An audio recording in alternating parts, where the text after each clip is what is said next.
Hello, Grand Rising. How are you guys doing? I hope that you guys are having a marvelous, fantastic Thursday, wherever you are located in the world, whether it's morning, afternoon, evening, or it may be Wednesday still. I'm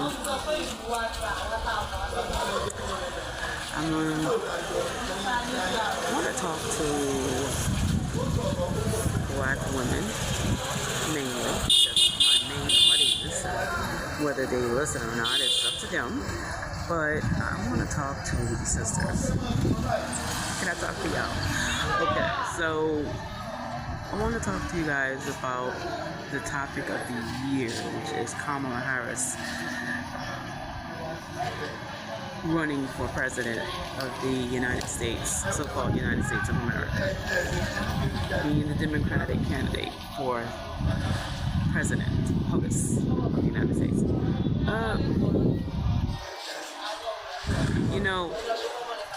When I found out about her running, I didn't really say anything right away. I didn't comment on it. I was just like, and just didn't say anything, didn't post anything. I may have posted that this may actually happen, but I didn't give a commentary. I didn't say what I felt about it, what I felt like Most High Yah was saying about the whole situation. I just kept quiet, right? Because I'm not in the States right now, and I don't plan to be in the States during the election, the selection, whatever you want to call it. So, I gotta, when people find out that I'm from the United States, everybody wants to hear my opinion about Kamala Harris and Trump. I give it, and I didn't say anything online until my father asked me if he's, how I felt about it. Because my dad is like, he cares about what I think, how I feel. He thinks I have a great voice, speaking voice, and that I have very relevant viewpoints about what goes on in the world. He's a little biased because I'm daddy's guy, but nonetheless, that's how he feels about me. Love you, Dad. Anywho, so he asked me, and of course he told me what his opinion was. It kind of shocked me, actually. My dad is actually excited about Kamala running for office. And I was like, to know my father, that, yeah. But anywho, I don't know if you guys can hear me, but when he told me and he was waiting for me to, chime in and say, yeah, Dad, I'm all for it. Ski-wee. Because every black woman in America is supposed to be for Kamala Harris, right? Or every African American, whatever you want to call, whatever we're calling ourselves nowadays. B1, FBAs, ADOs, it changes. But anywho, so to his surprise, I told him, no. Not that I'm going to participate in the selection, because I'm not, because the decision has already been made. But a lot of people need to feel like they are being made a part of that process. So that's why they're having debates, not having debates. They're having all surveys and campaign sludgery, throwing mud at each other, finding dirt on one another, the slimy commercials, the shade, and then finally November comes upon us and it's Selection Day, so that the American Republic can feel like they are a part of the process, right? So I decided to divest from that whole process, that whole madness, the insanity that is called the American election. And even though I divested from American politics in terms of participating in it doesn't mean I don't have insights and perspectives on it. And since a lot of people want to know what I think on it, I'll go ahead and share it to you.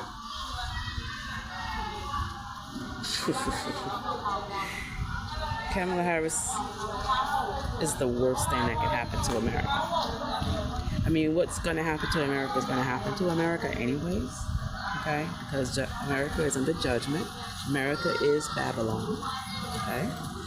And she can't escape judgment. Judgment is judgment, okay?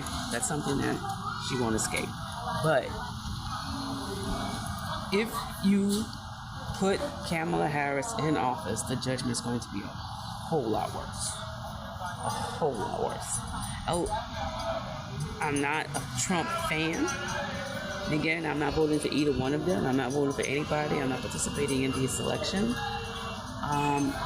But I believe that Trump would at least try to fight what the elites want to do in America. The agenda that they have. Okay.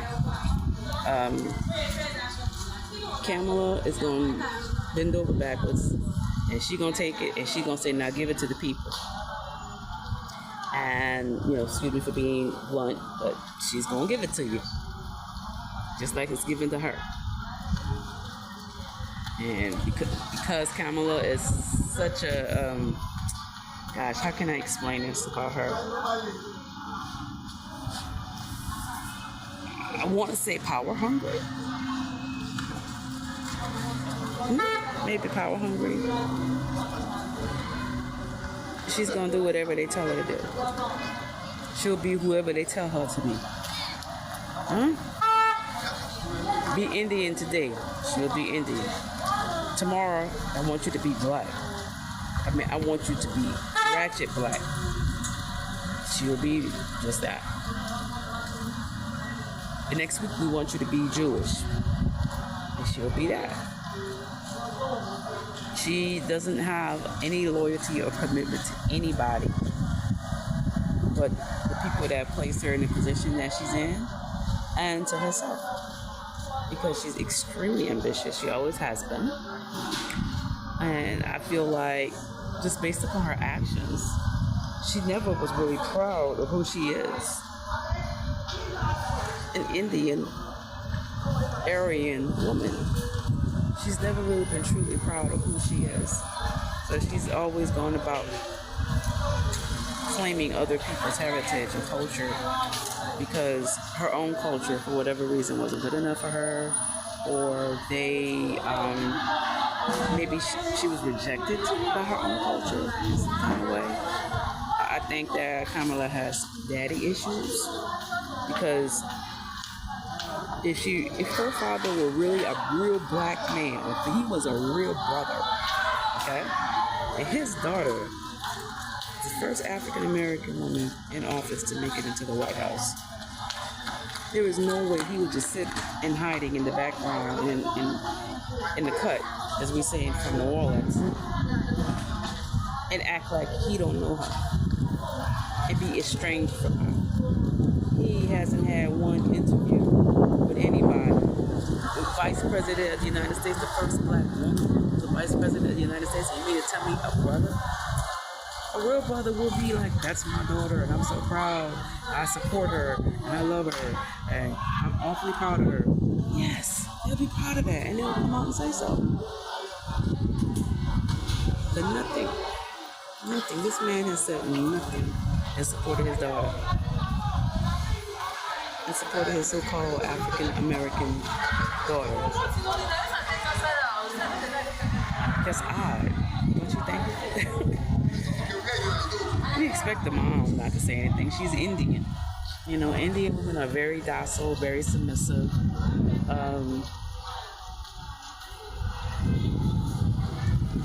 Unless they're in politics.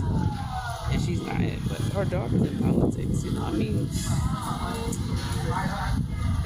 That's one of the biggest things that let me know she's not a real black woman. That's another thing. It's like everybody is just like going to accept her because she got a little color in her skin, and she can hang at the cookout because she can dance, and she know how to hang with the black people and make black people feel comfortable. So we're gonna claim her as black, even though she's not really black. Even though she does not have, if we took a DNA test on Kamala Harris, you wouldn't be able to find African nowhere in there. Nowhere. You might find 2%. 2%. Maybe. The crazy thing is that, I don't know, our people is so hard up to be represented in a system that is totally against us, that we'll throw anybody up there. We'll support anybody. We did it with Obama, and I did it too. I voted for Obama. I didn't know any better back then. So we were just so, first black president. Ooh. And yes, when he did the inaugural speech, everybody was boo-hooing. He was just so proud, right? And that first black president of America got in office, and not only did he not do anything for black people, this first black president, he had 2 terms to try to do something for us, but he didn't. Did y'all notice that there was an increase in homicides and public lynchings and whatnots of black people, police officers, and just by random racist white folks in America during Obama's administration? Did y'all notice that? And he didn't do anything, but just, oh, we gotta stop doing this. He didn't sign any executive orders. He didn't sign any laws. He didn't do anything. As a matter of fact, he came here on the continent, went to Kenya, and threatened his own people. Because he's half Kenyan. He went to Kenya, and because Kenya said we don't play the LGBT thing here on the continent, y'all can keep that in America. He said, if you're not with the LGBT agenda, bad things can happen. And ever since he said that, bad things have been happening in Kenya. Things that I believe were instigated by certain powers, just because they won't support the LGBT agenda. This is what the first black president did. At least he had some real black in him. At least he had half Kenyan in him.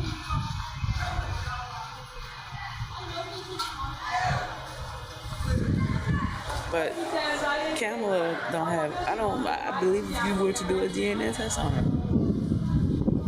you'd be like, I see Indian, I see this, I see that. Her own father does not claim to be black. So how is it that she claimed black, but her father doesn't claim to be black? But y'all want just hurry up and grab this woman and, oh yes, she's a sister. Yes. And she know how to dance. And she listen to rap music. And she listen, she hang out with Lil Wayne and all this and all that, whatever. So that's the totality of what a black person is. You could dance, you go to the cookout, you know the slang. And, and then her and her husband had the nerve enough to go to Ghana, to the slave coast. And and boo-hoo and cry like they was feeling so bad about what happened, but you're not you're not coming back to America or going back to America and trying to make laws or put laws in place so that what happened here on the continent to bring us to America can be made right. Reparations, anti-lynching bill, African American hate crime bill. We need our own hate crime bill. People are still black folks are still being executed for no reason in the United States just because they're black. We don't have a hate crime bill in 2024. But y'all got a sister in the White House. One of the first things that that should be asked of her is, are you for reparations? Now, we already know what she's going to say to that question because she's already told us, of course I'm not doing anything for you, black people. She already said that she wouldn't do anything for black people. But y'all inviting her to the cookout, y'all celebrating her, and black women then got their whole collective self-esteem wrapped up in what happens to Kamala Harris. I don't know what to say. It's crazy. You coming against Kamala Harris, it's making me feel attacked. And the misogyny, the sexism, it's not misogyny, it's not sexism, it's reality. First and foremost, okay, yeah, she's a woman. But that's where the similarities end. She is not black. She cannot relate to our experiences. She may go learn about our experiences. She may act like and go, she care and that she's grieving about what we've been through. She could talk that talk when she wants to, and sometimes she talk crazy. But at the end of the day, she is not a black woman, therefore she cannot relate to the experience of a black woman or the experiences of black men. And she don't have she doesn't care about black people. And she's worse than any racist, any skinhead, or anybody that's openly racist. The worst than an openly racist person is a secretly racist person. Let me tell you something. Kamala got maybe a drop of melanin in her skin. I don't know if it's from Africa, maybe it's from India, but she don't have no kind she does not feel any sense of responsibility or accountability to the black people. She does not feel like she has to do anything for black people. And because she feels that way, and that's her stance, and it's not going to change, why should I celebrate this woman? She spent 20 years of her career locking up black folks. She didn't have to, for no reason, so that California can have firefighters, so that folks can make money. She found out that people have falsified drug tests and incarcerated people, and she knew about it. Her office knew about it. They didn't try to make it right. But you guys celebrating this. You celebrating a woman that loves to black off black people. That makes absolutely no sense. And you want me to vote for her. You want me to celebrate her. And you want me to feel offended when somebody comes for her jugular. They need to come for her jugular. They're going to come for more than that. Why? Because she is a fraud. She does not represent the best interest of black people. She does not care about the black agenda. And yes, there is a black agenda. And there's nothing wrong with having a black agenda. Therefore, I am not in support of Kamala Harris. Period. If somebody finds some dirt about her and make her look like a... And they will. You're kidding me? I'm not going to feel attacked. I don't feel attacked when they come for her and they make fun of her and make these videos. Her not being able to speak. Heck, I speak better than Kamala.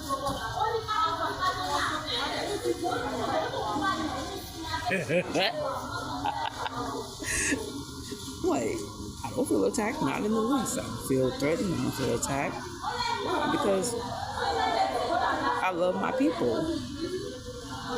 Wherever I'm at, whether I'm in America, whether I'm on the continent, and wherever else the Father has for me to go, I'm going to be for my people. I'm going to be in support of what's in the best interest of my people, wherever they are. Because I love my people. Because they're my people. And, anybody who doesn't love our people, we don't need to support them. We don't need to honor them. We don't need to take up for them, defend them in any way, shape, or form. Because you know what? At the end of the day, like I said, they already know who they have in mind that's going to support their agenda. They already have that in mind. the person that's going to push forth their agenda is the person who they're going to put in office. Doesn't matter who voted for whom. That happened with Trump and Hillary. Hillary got the popular vote, but at the end of the day, they saw that they couldn't control Hillary. And they put Trump in office because Trump served their purpose during that time. Now, I'm not going to get into his presidency and his administration. And I know I don't like Trump, but I do know that Yah has a purpose for his life. And whatever Yah has purpose and what Yah has ordained, no man can stop that. You know what I mean? Am I saying Trump's supposed to be in office? I'm not saying that. I'm saying either one. I'm not voting for either one of them. I'm not voting at all. Because our votes don't matter. Just look at the world, the state of politics and elections and government all over the world. And I've been looking and observing. All of the elections are rigged all over the world. Here in Nigeria, last year, the election for Tinubu, rigged, highly suppressed votes. People were killed. People were physically assaulted. The elections in South Africa, I can't say they were rigged, but there are people in control of these governments and these elections. And they're going to make sure that their agenda is fulfilled. They're going to do everything they can do to make sure that their agenda is fulfilled. And all this stuff that they're doing all over the world, all the events, all of the campaigning, all of the happenings that happens during the election, during the campaigns, those are all by design. They know what they're doing.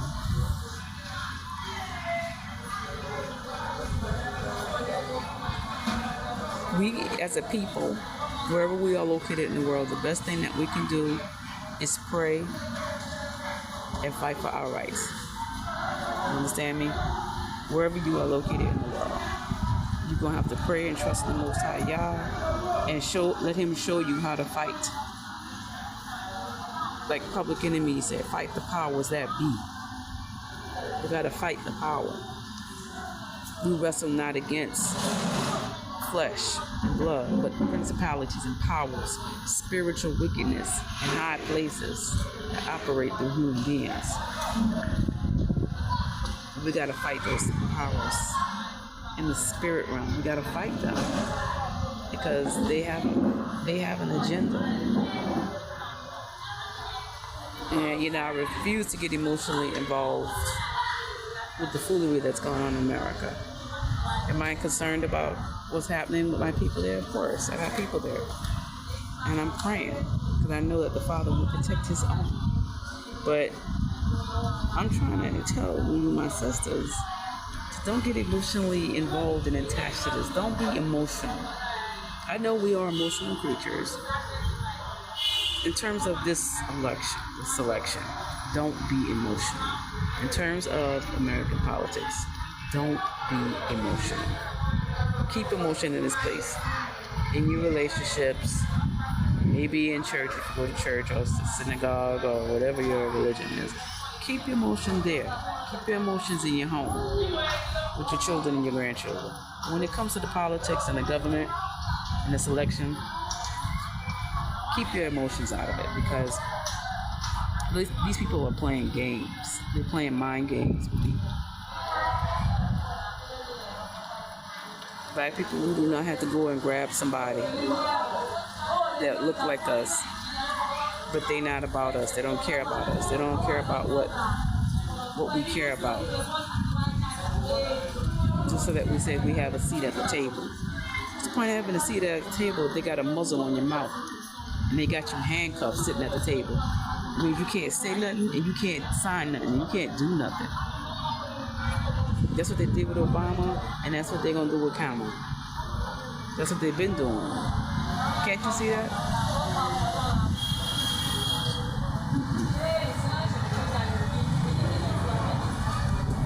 Watch and pray. That's all I can say. Watch and pray. Anywho, I've been on here long enough. Enjoying this nice, cool air. You guys be safe and be blessed in the name of Yahweh.